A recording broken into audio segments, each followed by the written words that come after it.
Canada is broken. Canada is in decline. There's no doubt about it. Why is the state of Canada comfortable offering death to a 26-year-old instead of rebuilding him? Canada is broken. And it's not broken because of one prime minister. It's not broken because of one party. It's not broken because of one election. 61% of people surveyed in Canada blamed the increased cost of living for a reported rise in youth mental health problems. It's a place that, like, your lifestyle's getting worse here. The services are getting worse here. As a mom who lives in Canada, it's not easy to survive here. Canada feels different right now. Not stronger, not freer, not more united. Many Canadians, across political lines, are starting to feel like something fundamental is slipping away. We're watching rising living costs, growing government power, expanding speech restrictions, policies pushed through with little accountability, and when regular people question it, they're labeled, dismissed, silenced. This isn't about partisan politics anymore. It's about whether the system itself is still working for the people. The Westminster parliamentary system was built for another era, another time, but today many are asking, has it failed to protect Canadians from government overreach? Because in Canada, Parliament is sovereign. That means rights can be limited, overridden, reinterpreted, and too often, that's exactly what happens. So the real question isn't left versus right, it's this. Do Canadians have rights that are truly protected? Or privileges that exist only when the government allows them? Let's talk about it. TK, we've flooded the country with so many people that are coming from shitholes, right? Or places that are so much worse that it's like, how dare you insult Canada, this great place? But from my vantage point, it's a place that, like, your lifestyle's getting worse here. The services are getting worse here. And from my vantage point, it used to be so wonderful. Everything used to be so great. It seemed like, everything was so tickety-boo. But I guess as you get older and you get more into politics, and the politics start affecting your life more and more, you get a different vantage point. I don't know what the fucking thing is. I really think this country's going to hell. As a mom who lives in Canada, it's not easy to survive here. Sometimes we have to make a choice between paying the hydro or getting groceries. I'm sure you Canadian mamas can relate, right? Canada is broken. Canada is in decline. There's no doubt about it. Well, we have another data point to add to the just absolute disaster that has been Canada under the Liberal government. So this is the Quality of Life Index. It measures the following things: cost of living, housing affordability, pollution, crime rates, healthcare quality, and traffic and commute times. So here we are in 2014. You can see that Canada, the color is dark green. And that is because Canada ranks near the top. You can see it's 7, but it's basically tied for 5th with Denmark and Finland. Nice countries, places where you want to be. So that was in 2014. The last year we had a conservative government. 2015, Justin Trudeau gets elected. And this is what's happened in Canada after 10 years of Liberal rule. 2025, you can see Canada is now light green. You can see from the key here, the darker the better, folks. So let's see where Canada has fallen.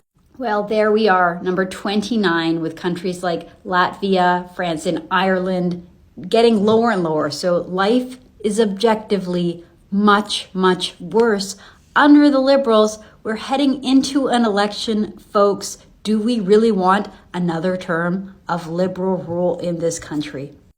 I don't know how we can be any more clear than this. Under the Liberals in Canada, the cost of living, pollution, crime, all of the important things that help us measure whether we live in a nice country, whether we have a good life, the Quality of Index ranking went from 5th in the world to 29th. Not good. Do the Liberals deserve another term in power? I don't think so. Let me give you the most realist rundown of Canada right now in like 60 seconds, okay? Canada has now become like a really naturally beautiful, gorgeous person that has all the potential to be rich in so many ways, but has horrible self-destructive habits and doesn't take care of themselves. What we have seen from our government over the last decade is them putting on a clinic of wasted potential, self-destructive decisions, mismanagement of all of our major sectors, and just massive policy failure. And everyone says Canadian citizens are so nice. And you know what I've come to realize, unfortunately, is that Canadians in general are just really soft. And no one wants to say that. Look, It's not about left or right, okay? This is just objective. Canada's really not doing well. Justin Trudeau and his party put us decades behind in so many ways. And then when we had a chance to stop the bleeding at the very least last year, we thought it would be a good idea to vote in the same people that got us into this mess in the first place. Our economy has performed as one of the worst in the top 40 nations on earth in the last decade. We have a housing and affordability crisis right now. Business investment and innovation have collapsed. We have one of the highest tax rates in the world and nothing to show for it. Our healthcare sucks. Everyone knows it. There's so many issues. Crime rates are at a place I would have never even imagined in this country. Our immigration is a dumpster fire. We now have more bills being pushed that threaten free speech than maybe any other nation on earth. Our mainstream media is government funded and literally isn't even able to give us the objective truth. We've never had a worse global reputation. And now, our Prime Minister, instead of working on strengthening our partnership with the US and making a deal, the most powerful nation on earth, our most important ally and trading partner, and is the main reason why we have any national security, by the way, is now sabotaging our relationship with them. All because he's trying to act tough against the big bad orange man. You know what? It turns out elbows up just made a lot of you feel good, but it's really just incredibly destructive for us. And everybody here is so focused on Trump, with a complete inability to look in the fucking mirror. You know what? It's like we're the weakest player on the ice in a hockey game, and we're going up to the best player on our own team and trying to pick a fight with them instead of working with them, while we flirt with the most dangerous player on the other team, China. You know what? Elections certainly do have consequences, and Canada has been seeing them for 10 years now, and you want to know the worst part about it? Is we have half a country that doesn't even see it yet. I still love the potential of this country that we've seen before. Our country isn't our biggest problem. Our leadership is. I do believe we can come back from this and change course. And I hope the rest of the world knows that not all Canadians are soft, virtue signaling cowards. But it's going to take a good amount of our citizens to wake the fuck up. So if you're with me, keep ringing the alarm bells and having the courage to point out the obvious truth to people who don't see it. Countries throughout history with elections ultimately either thrive or destruct based on the spread of good or bad information. It's beyond time to wake up and smell the communism, Canada, and that's the fucking vibe today, baby.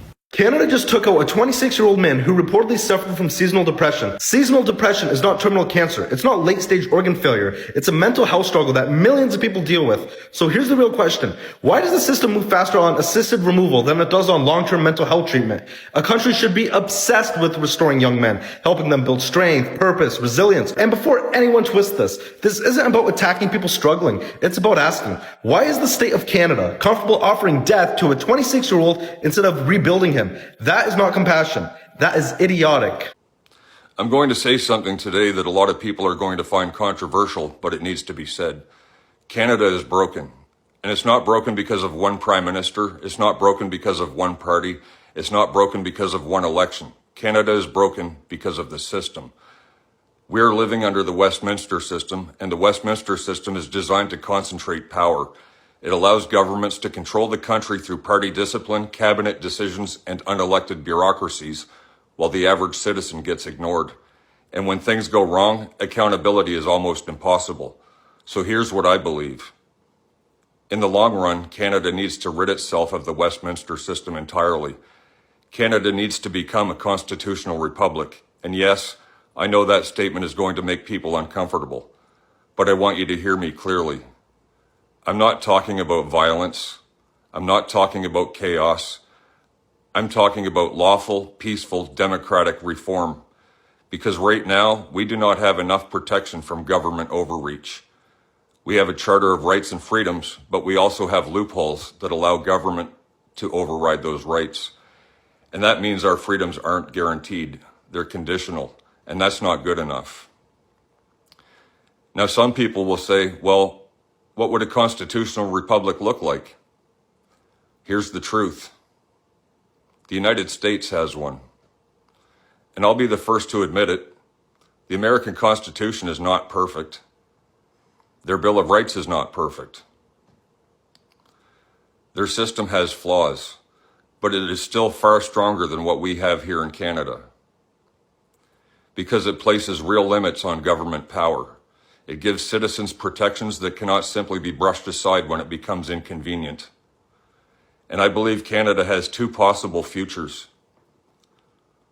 One, Canada could eventually join the United States. Or two, Canada could create our own constitution and our own Bill of Rights. And if we do that, we should use the American Constitution as a foundation, not because America is perfect, but because their framework is proven. Then we improve it. We strengthen it. We correct the flaws. We build something better, because a country should not be run like a corporation, and it should not be run like a monarchy. A country should be run with one simple principle: the government works for the people, not the other way around. And right now, Canadians are waking up and realizing something. If we don't change the system will keep producing the same corruption, the same abuse, and the same lack of accountability. So I'll say it again. Canada needs to become a constitutional republic.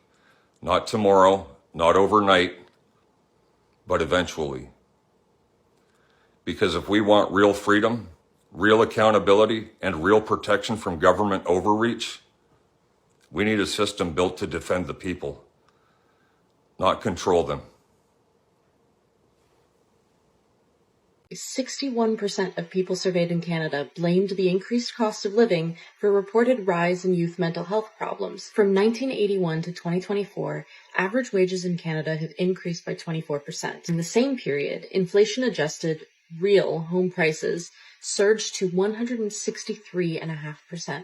That's 7 times the average wage. The youth mental health crisis is a cost of living crisis. Reality is, we can't talk honestly about youth mental health without naming health inequality as one of its biggest drivers. Authentic solutions mean addressing the systems that create financial strain, from affordable housing and fair wages to accessible education and care. Otherwise, we're only treating the symptoms instead of pushing for real, lasting change. Good morning, TikTok. So yesterday I touched on groceries here in Canada and how it's only 5 companies that are basically dominating the entire grocery industry and making sure that we're all paying the absolute highest possible prices ever. I thought you'd all be interested to know what it is that is regulated, not regulated, and what's capped and what's not capped. I'm going to touch briefly on what I know about Alberta. So here in Alberta, veterinarians, they're not regulated. There's no fee caps. There's no standardized pricing. Emergency care equals the sky is the limit, baby. The sky is the limit. If you've ever had an emergency for your pets, you know what I'm talking about. So pet care has become more of a luxury, and that's absolutely devastating for families, in my opinion. Rent. There's no rent control here in Alberta. Landlords can raise rent hundreds of dollars once a year with notice. Even hundreds of dollars at a time.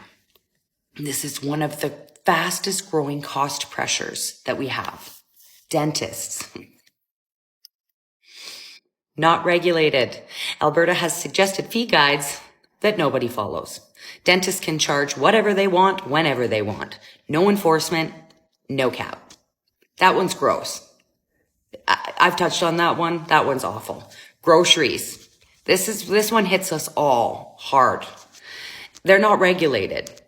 There's no price caps, no profit limits, weak competition enforcement, which keeps the prices at an all-time high because there is no competition.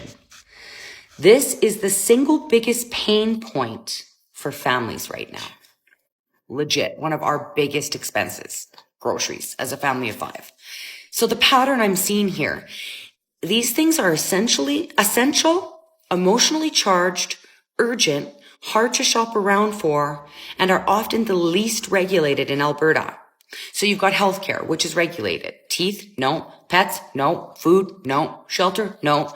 This mismatch is what people feel as quiet financial panic.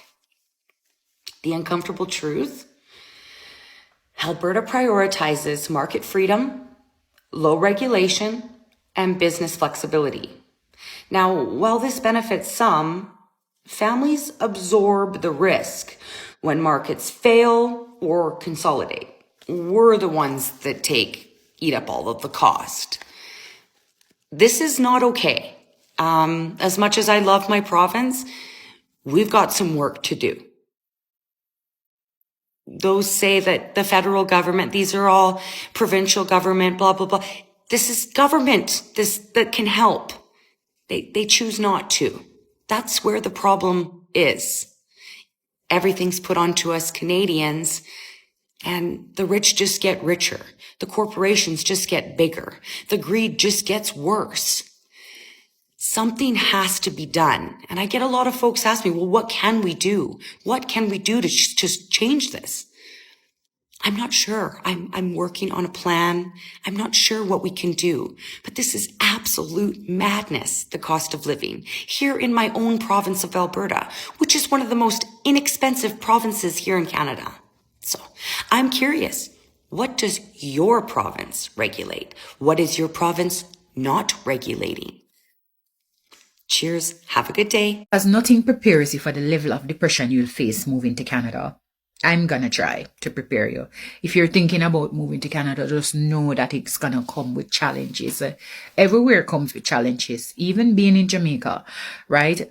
But there's something about being in a foreign country and trying to adjust to so many different changes that will truly mess up your nervous system, that will truly mess with your mental health. Listen, man, I've never experienced depression like I have been here. I've never experienced depression like I've had. I've never seen so many people depressed. So many people that I know going through depression right now. And we know that it's seasonal depression time. And it's just, honestly, we cope with it. We cope. But I'm telling you, be so very prepared for when you move to Canada to experience depression, to experience isolation, to experience a feeling like an imposter. When you combine trying to assimilate, to trying to integrate into a culture that, you're not used to. You're not used to being the only Black person in the room. You're not used to being around so many different cultures. You're not used to having to speak a particular way. When you combine all of that with all the bills that you have to pay here and the money that you earn in comparison to like when you were back home, for some people different. But when you combine all of those things into one and you just trying to survive here, I'm telling you, your mental health is going to be challenged. So please prepare yourself, because nobody told me that this would have happened to me when I moved here. Everybody said, come to Canada, you just be prepared that you're going to have to probably hustle a bit, or probably have to do something that you've never done before, probably work at McDonald's for a bit until you get something that, you're used to or whatever. But nobody told me that, hey, having to do those things will put you in a state of depression. Nobody told me how hard it was going to be to pull yourself up back. You have to say, get up, go. So if you are going through depression right now, if you feel like you're losing it, please don't lose it. Just find your community. If you have a community, and hold on to them, because that's all we have, here. We have to. If you've not been doing that, you gotta get out and you gotta find a community. You have to try to integrate with people who are like-minded like you. You know what I'm saying? So it's not for the weak. It's not for the weak. The men get depressed over here. Yo, listen. You're sitting here, moving to another country is not easy. And it's not, do not come in this comment section and tell me to go back home. Do not come and tell me to go back home, because it's not that easy either, right? Anyways, bless upon yourself and go and hold on your head up, because it's not easy. This conversation makes some people uncomfortable, but it shouldn't, because questioning power is not extremism, it's citizenship. Canada's current system concentrates enormous authority in Parliament and the Prime Minister's office. Party discipline is strong, majorities move quickly. Courts interpret rights, but Section 1 of the Charter allows reasonable limits. And the notwithstanding clause allows governments to override certain rights. Whether you agree with how those tools are used or not, the fact remains, rights in Canada are not absolute. They are conditional. And that's where many Canadians feel uneasy. A true constitutional republic model, like the United States, entrenches separation of powers more rigidly. It creates stronger structural barriers between branches of government. Rights are harder to override. Government action faces more constitutional friction. Would that solve everything? Of course not. No system is perfect, but systems matter. Structures matter. Guardrails matter. If citizens increasingly feel censored, taxed heavily, regulated aggressively, and politically unheard, that's not just about one party. It's about institutional design. This isn't about cheering for one color on the ballot. It's about asking a deeper question. Do Canadians want a system where Parliament remains supreme? Or a system where the Constitution is truly supreme? Because once power centralizes, it rarely decentralizes on its own. And decline doesn't happen overnight. It happens gradually, quietly, incrementally. Until one day, people look around and realize the country feels fundamentally different. The real debate isn't liberal versus conservative. It isn't left versus right. It's freedom versus control, decentralization versus concentration, citizen sovereignty versus parliamentary supremacy. And whatever side you land on, this conversation matters, because a country isn't rebuilt by silence, it's rebuilt by engagement. So I want to hear from you. Do you believe Canada's system needs structural reform? Or is the issue simply the people currently in power? Comment below. Let's have the conversation respectfully, because the future of the country deserves more than slogans. It deserves serious thought and serious change, whatever form that takes.